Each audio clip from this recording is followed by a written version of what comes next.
Hi, I'm going away on holiday next week to Finland. Well, it's to a holiday and to a wedding. And I'm going to give you my top tips on getting your camera equipment travel fit. Let's get into it.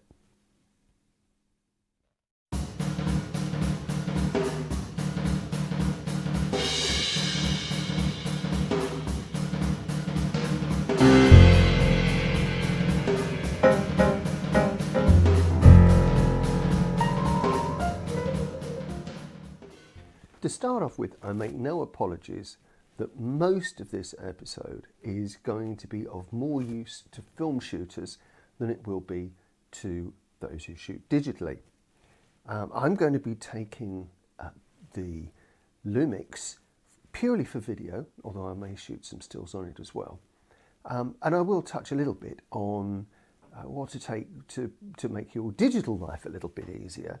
But most of this is going to be about good old-fashioned film. This one's a bit cold. It's just come out of my freezer. So now for my first tip.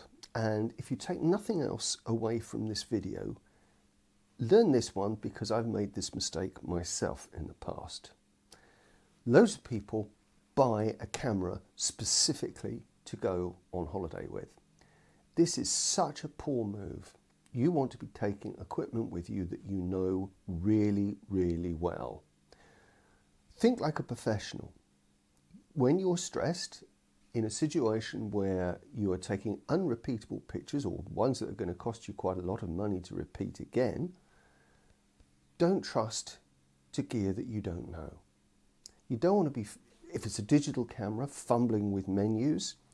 If it's an analogue camera, you don't want to be working out how to load it properly. So take equipment that you're familiar with. I will be taking my Nikon F4 because I've used Nikons for years and Nikon lenses. I may take my Leica with me because it's a fun little camera to tuck into a pocket if you don't especially want to be carting lots of gear around. But both of these I know really well.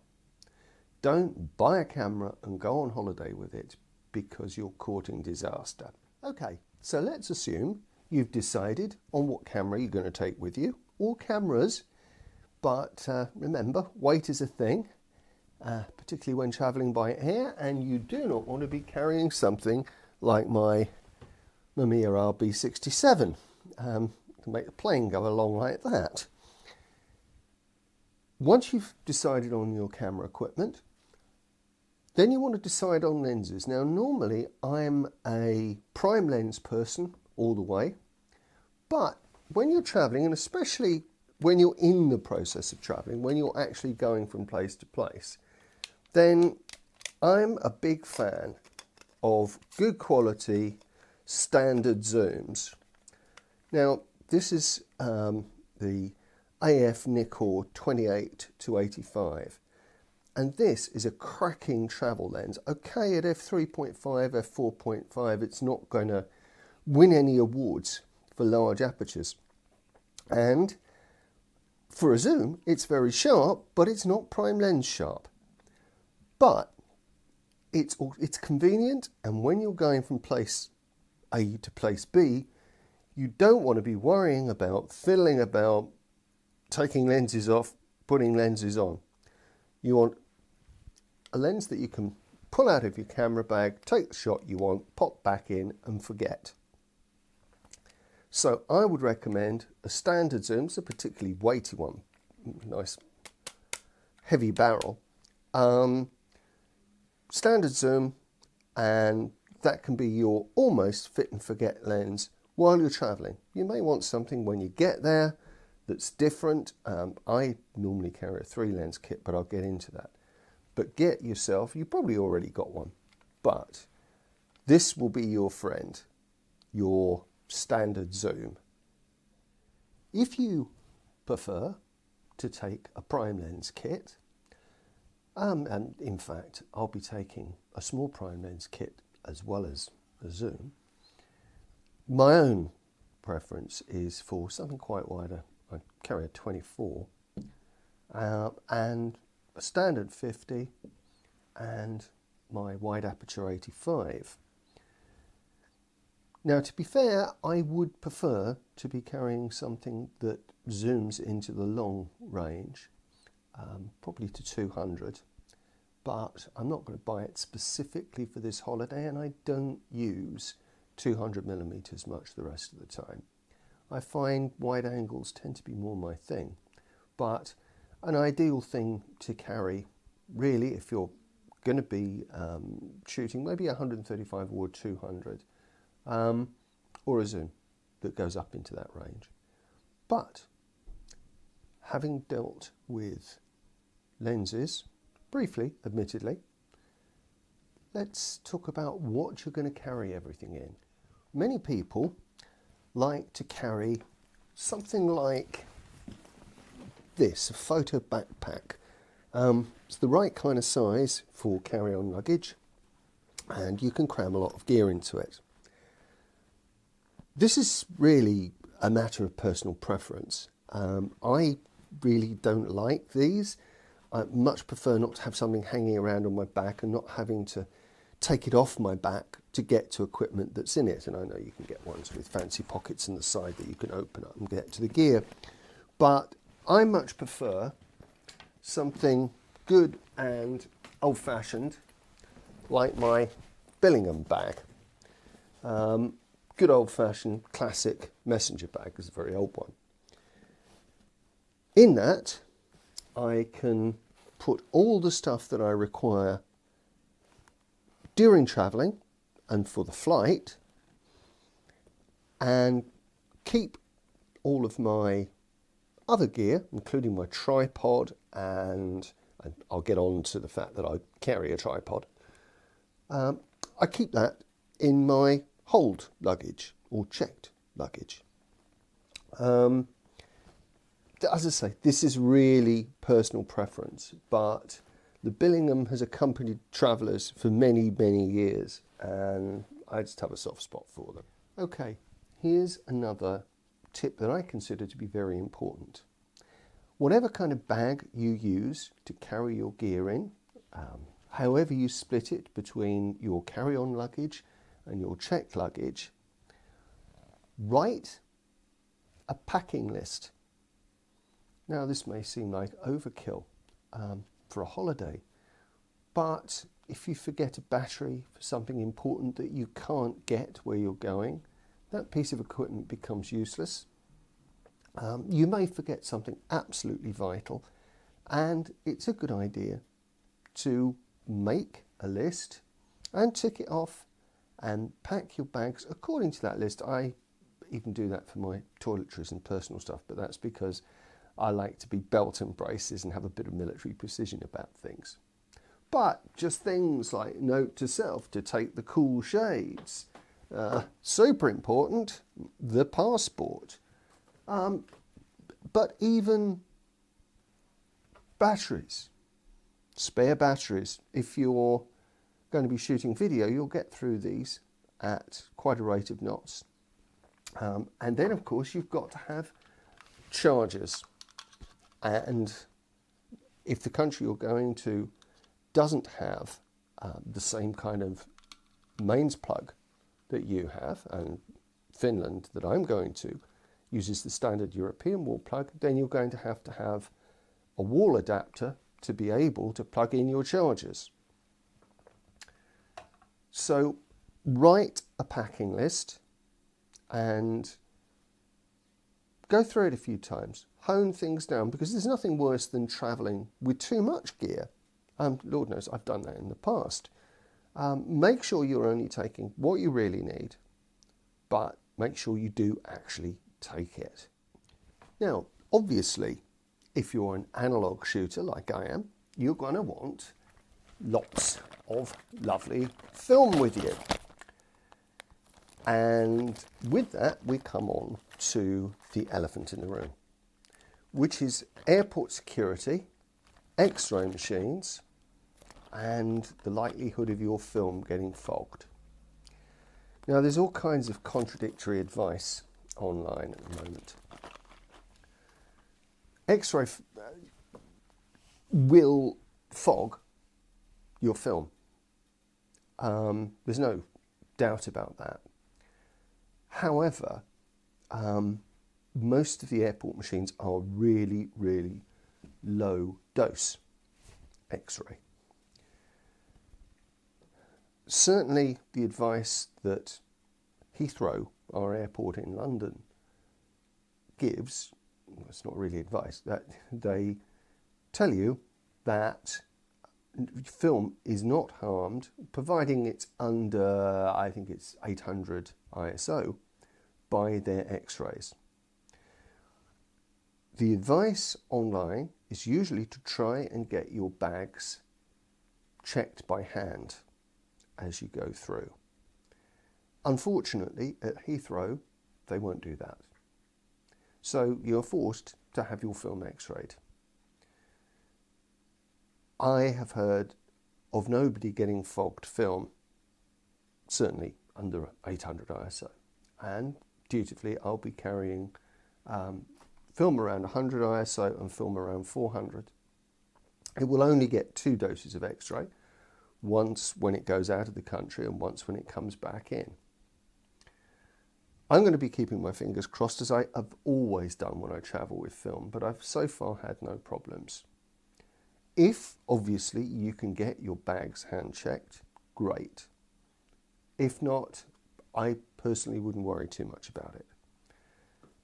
The one thing I will say is do not, under any circumstances, put your film in your checked luggage, in other words, your hold luggage on the plane, because that will get blitzed with X-ray like you wouldn't believe, and your film will be toast.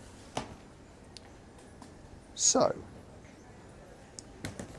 in general, if you can get your gear hand-checked, if we're in a country where that's allowable, or if you're at an airport where that's allowable, but remember, don't sew everyone up and be that guy who just causes huge queues. If you can get it hand-checked, great. If not, c'est la vie. You've got to go with it. I'm going to be taking my film through in my hand luggage, and well, you'll all see whether my film is fogged or not in a couple of weeks when I get the results back. But X-ray is a thing, but not worrying about it is probably the best way to go. Okay, on to a couple of tips now for digital shooters, and in particular for people shooting video. Obviously, I'm going to be making an episode whilst I'm in Finland, so I'm going to be shooting a lot of video. And something that I find very, very important is not to use the on-camera microphone. More footage is ruined through wind noise than pretty much anything else. I have radio microphones for when I'm doing pieces to camera. I'll put links to what I use there in the description. And I use a simple, cheap, on-camera microphone with a dead cat on it for capturing ambient sound.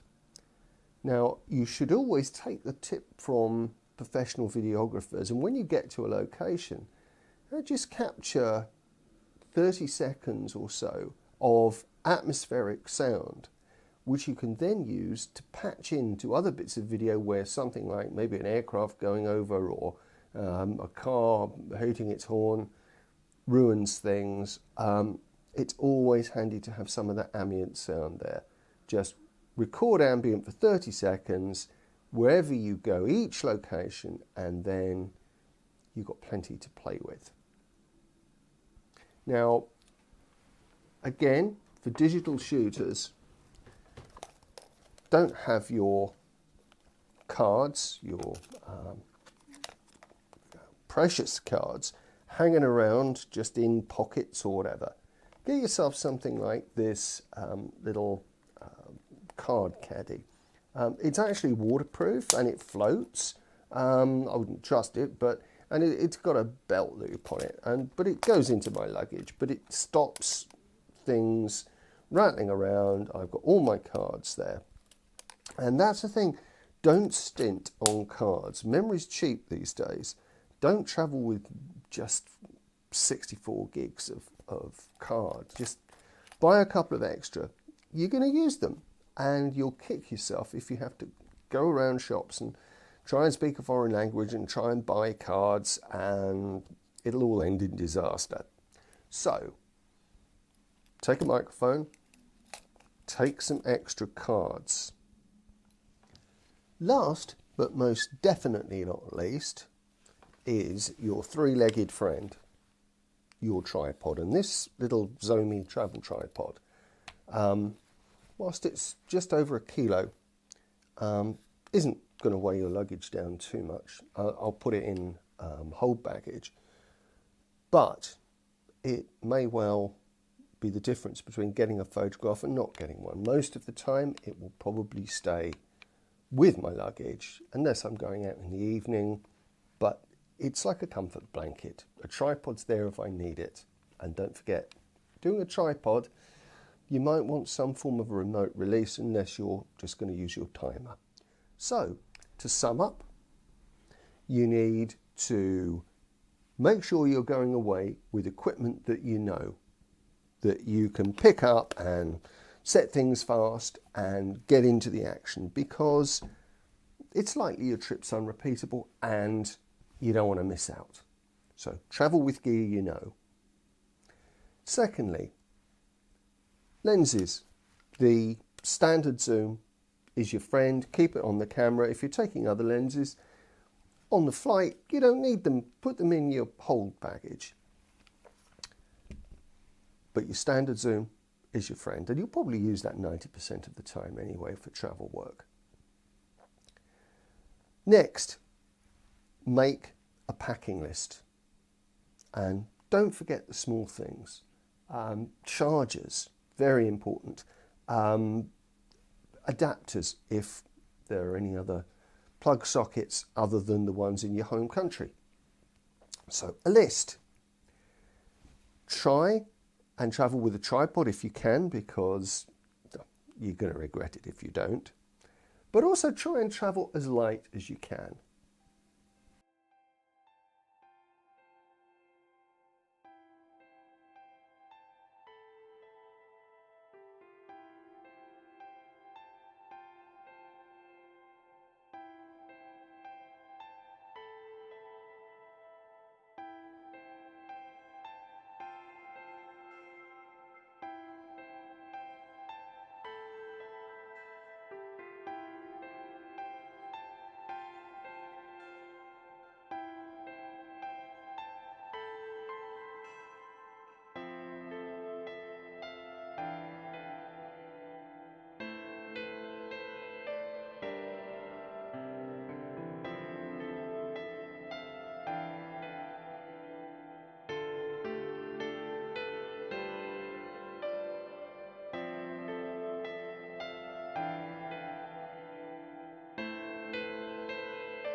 If you've enjoyed this video, and especially if it's been helpful to you, perhaps you'll hit the like button.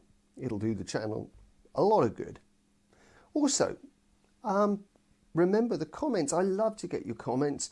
Tell me about your experiences traveling with cameras. Maybe you've got better experiences or worse experiences of film X-ray than I've got. Let me know in the comments. And if you've really liked my videos, then perhaps you'll consider subscribing, because it again does the channel a huge amount of good, and I'll be bringing up more and more good content really soon. I've got some more making and building videos in the pipeline. So all that remains to do is say take care until I see you again next time, and keep taking pictures.